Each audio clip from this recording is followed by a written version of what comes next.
Hello अस्सलाम वालेकुम दोस्तों, बिस्मिल्लाहिर्रहमानिर्रहीम। उम्मीद करा तो तव्हां सब ख़ैरियत सां हूंदो। दोस्तों तव्हांखे मां ख़ुशामदीद चवां थो LW के प्रोडक्शन चैनल ते। ही असांजो जेको सिंधी ग्रामर सां रिलेटेड 6 लेक्चर है जंहिंमां असां डिस्कस कंदासीं हरफ जर के। सही है, हरफ यानी अखर, ठीक है, लफ्ज़ जर, ठीक है। हरफ जर के इंग्लिश में जेकर असां चऊं त हिनखे असां चवंदा आहियूं प्रीपोजिशन। तो सिंधी ग्रामर के अगर समझणो हो तो इंग्लिश ग्रामर थोड़ो घणो तव्हांखे अचणु खपे, छो जो कंपेयर करण सां तव्हांखे हीअ शइ ज़्यादा आसान थी वेंदी। प्रीपोजिशन इंग्लिश में जेकर असां ॾिसूं न त प्रीपोजिशन जो कमु हूंदो आहे पोजीशन ॿुधाइणु, नाउन यानी इसम जी पोजीशन ॿुधाईंदो आहे, या असीं चऊं प्रोनाउन जेको ज़मीर हूंदो आहे उन जी पोजीशन खे ॿुधाईंदो आहे प्रीपोजिशन, ठीक है। कमु हिते बि उहो ई थो करे हरफ जर या प्रीपोजिशन, पर थोरो मिड़ई हिकिड़ी एक्स्ट्रा ॻाल्हि जेको मां कजाऊं ॿुधाईंदुसि। दोस्तों ये तो हिकिड़ो मिसाल तो पेती में कपड़ा रख, जेको में आहे न, में हिकिड़ो हरफ जर आहे जेको छा पियो करे, हिकिड़ी पोजीशन पे ॿुधाए, लोकेशन पे ॿुधाए कंहिंजी, पेती जी। पोइ पेती में कपड़नि खे रख, ठीक है। दोस्तों सिंधी में इहो बि थो जेको हरफ जर आहे प्रीपोजिशन आहे उहो नाउन खे यानी इसम सां ॻंढंदो आहे, या जेको ज़मीर खे यानी प्रोनाउन खे प्रोनाउन सां बि ॻंढंदो आहे। सही है। हिन मिसाल में पेती जेको आहे उहो हिकिड़ो नाउन आहे, इसम आहे, ऐं कपड़ा बि हिकिड़ो इसम आहे जंहिंजे विच में हिकिड़ो हरफ जर आयो आहे जेको ॿिन्ही खे ॻंढे पियो, ठीक है। त इहो कमु अथव प्रीपोजिशन जो, में, पेती में कपड़ा रख। दोस्तों हिकिड़ो ॿियो मिसाल अथव, मूं वटि पैसा आहिनि। मूं ऐं पैसा, मूं जेको आहे इहो हिकिड़ो प्रोनाउन आहे यानी ज़मीर आहे, सही है, जेको तव्हां पढ़ी आया आहियो पहिरीं। ऐं पैसा जेको हिकिड़ो नाउन आहे यानी हिकिड़ो इसम आहे, ठीक है। त इसम खे ज़मीर सां बि ॻंढे सघंदो आहियूं। वटि जेको आहे न, वटि इहो हिकिड़ो हरफ जर आहे जेके असां प्रीपोजिशन चवंदा आहियूं। दोस्तों त इहो हरफ जर जो कमु इहो हूंदो थो जेको नाउन खे नाउन सां या नाउन खे प्रोनाउन सां यानी इसम खे इसम सां या इसम खे ज़मीर सां या ज़मीर खे ज़मीर सां आपस में ॻंढंदो आहे, हिकिड़ो इहो कमु। ॿियो इहो कमु लोकेशन ॿुधाईंदो आहे त का शइ पई किथे आहे, हिकिड़ी शइ कपिड़ा पिया किथे आहिनि, पेती में पिया आहिनि। में यानी इंग्लिश में कॾहिं इन चवंदा आहियूं, clothes are in the cupboard, ठीक है। सो दिस इज सिंपल हरफ जर।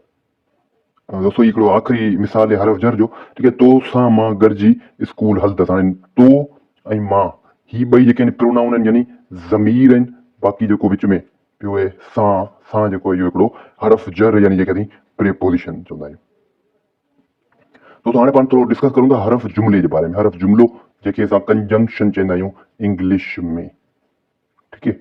जंक्शन जेको उहो हूंदो आहे, जंक्शन रेल जेको हूंदियूं आहिनि, रेल जे हिकिड़ी जॻह तां निकिती ॿी जॻह ते पहुती वञी, त हीअ बि हिकिड़ो जंक्शन आहे, हीअ बि जंक्शन विच में रेल जी पटड़ी जी जॻह तां रेल जेका गुज़रे थी, त जंक्शन पोशन खे ॻंढे थो, ठीक है। त जंक्शन जो कमु हूंदो आहे ॻंढण टू अटैच, त कंजंक्शन जो कमु उहो हूंदो। इंग्लिश में जेके असीं ॾिसूं न मिसाल, त बट जेको हिकिड़ो कंजंक्शन अथव, एंड जेको आहे उहो हिकिड़ो कंजंक्शन अथव, अलोंग विद, ठीक है, इहो हिकिड़ो छा अथव, कंजंक्शन अथव। सिंधी में बि अहिड़ा कंजंक्शन अथव जेको तव्हांखे मां ॿुधायां थो। हाणे दोस्तों ही हिकिड़ो मिसाल अथव, आउं स्कूल वियसि पर ही कोन हलियो, ठीक है। आउं स्कूल वियसि, ही हिकिड़ो जुमिलो, ही कोन हलियो ही ॿियो जुमिलो, विच में ॿियो त पर यानी इंग्लिश में बट, ठीक है। इहो छा हिकिड़ो कंजंक्शन आहे जेके सिंधी में असीं हरफ जुमिलो चवंदा आहियूं। इनखे यादि करण जो तरीक़ो इहो, जुमिलो अखर जुमिले खे ॾिसी वठो, जुमिलो जॾहिं अची वञे पोइ हरफ जुमिलो, ॿ जुमिलनि खे ॻंढण वारे खे असीं हरफ जुमिलो चवंदा आहियूं, सही है।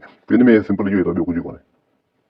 दोस्तों हाणे असां डिस्कस कंदासीं आख़िरी पार्ट्स ऑफ स्पीच जेके चवंदा आहिनि हरफ निदा, ठीक है। निदा खे इंग्लिश में लिखूं त NIDA, निदा, जेके असां इंग्लिश में इंटरजेक्शन चवंदा आहियूं, ठीक है। इहो जेको आहे न उहो इमोशंस खे शो करण जे लाइ, माण्हू जो जेको तासुरात जेके दिलि जा हूंदा आहिनि, उदासी, ख़ुशी, इन्हनि खे रिप्रेज़ेंट करण जे लाइ, इन्हनि खे ज़ाहिर करण जे लाइ जेको यूज़ थींदो आहे हरफ निदा, ठीक है। मसलन दोस्तों हिकिड़ो मिसाल अथव, घोड़ा ॾे क़यामत अची वई। घोड़ा ॾे जेको हिकिड़ो छा आहे, इंटरजेक्शन आहे क़यामत, जंहिंमें ॿुधाए पियो आहे को हाणे क़यामत अची वई, हिते जो मतिलबु इहो कोन्हे हक़ीक़त में क़यामत आई, पर कोई अहिड़ो एक्सीडेंट थियो या माफ़ी ॾे, अहिड़ो को जेको गमगीन को वाक़ियो थियो आहे।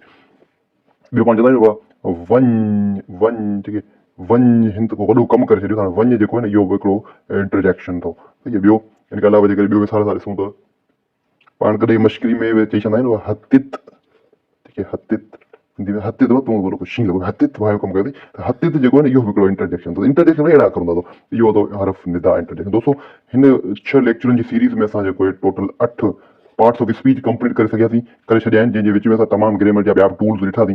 हिते जेको असां हिन लेक्चर खे कंप्लीट था करूं, पूरो था करूं, मुकमल था करूं। दुआउनि में यादि रखिजो। ख़ुदा हाफ़िज़, अस्सलाम वालेकुम। तव्हांखे जेको अल्लाह साईं उमिरि दराज़ अता फ़रमाए, आमीन।